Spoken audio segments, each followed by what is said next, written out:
Ladies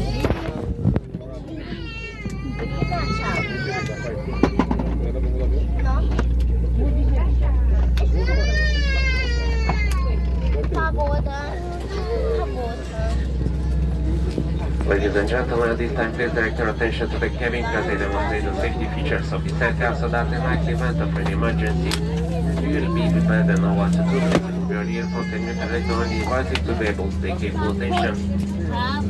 Doamnelor și domnilor, acum vă rog să vă prestați atenția către membrii echipajului care vă vor prezenta echipamentul de siguranță de la bordul acestei nave, astfel încât în caz de instații de urgență să fiți pregătiți să știți cum să procedați. Vă rugăm să nu folosiți căștile audio și să reduceți la minimum volumul aparatelor electronice. Emergency exit, alarm de exit, tranșiștile de urgență sunt marcate cu semne exit.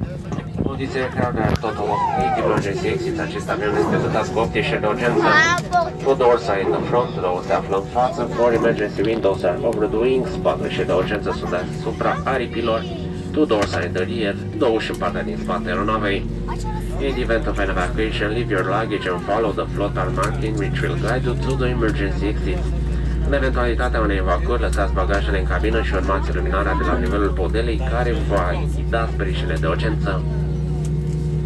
Please take a moment to locate the exit nearest to you, keeping in mind that may be behind you. Vă rugăm să localizați cea mai apropiată ieșire, să rețineți că poate fi chiar în spatele dumneavoastră.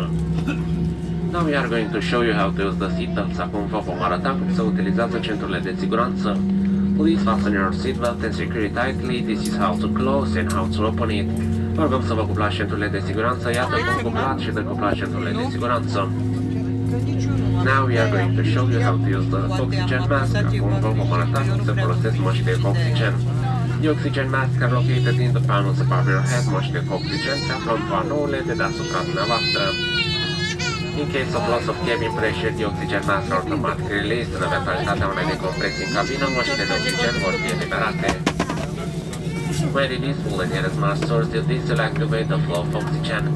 Odată eliberate, trageți cea mai apropiată mască spre dumneavoastră. Acest lucru va activa alimentarea cu oxigen. Place the mask over nose and mouth, secure the strap and breathe normally. Așezați-vă masca peste gură și nas, ajustați curea elastică și respirați normal. After putting on your own mask, please help anyone who may need your assistance. După așezarea propriei măști, vă rugăm să le veniți în ajutor și celor din jurul dumneavoastră. For further information, you will find the safety instruction card in the seat pocket in front of you, which contain the important safety features of this aircraft. Pentru mai multe informații veți găsi în buzunarul scaunului din fața dumneavoastră o broșură ce conține aspecte ale siguranței la bordul acestui avion. Thank you for attention, thank you cabin crew, vă mulțumim pentru atenție, mulțumim echipajului pentru demonstrație. Ladies and gentlemen, let me kindly remind you that you may continue using electronic devices in flight mode only.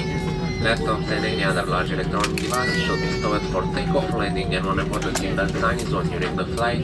Should you have any questions, we'll be pleased to assist you. Thank you for your attention and enjoy the flight. Doamnelor și domnilor, dorim să vă informăm că folosirea echipamentelor electronice este permisă doar în modul avion. Laptopurile și alte echipamente de dimensiuni mari trebuie depozitate corespunzător în compartimentele de deasupra dumneavoastră pentru decolare, aterizare și de fiecare dată când semnul cu flașeturile de siguranță este activ pe timpul zborului. În cazul în care aveți întrebări, vă stăm la dispoziție. Vă mulțumim pentru atenție și vă dorim un zbor plăcut.